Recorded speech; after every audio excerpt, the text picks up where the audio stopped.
Regional wall motion abnormality or RWMA is usually noted on echocardiogram, ultrasound imaging of the heart. It indicates abnormal motion of a region of the left ventricle, the lower muscular chamber of the heart. RWMA is usually due to decreased blood supply to that region of the heart muscle. If irreversible damage to the muscle has not occurred, it can improve once the blood supply is restored. If irreversible damage has occurred, the abnormality is unlikely to recover.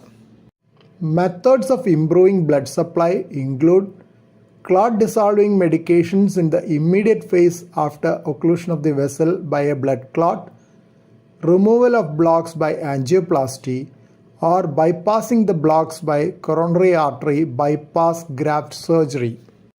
Rarely, natural body mechanisms also can dissolve the clots and restore blood supply. Natural bypass by formation of collateral blood vessels can also occur in the long run. Lifestyle modifications can enhance development of collaterals. No regional wall motion abnormality or no RWMA, often noted on echocardiogram reports, indicates that all regions of the heart are contracting.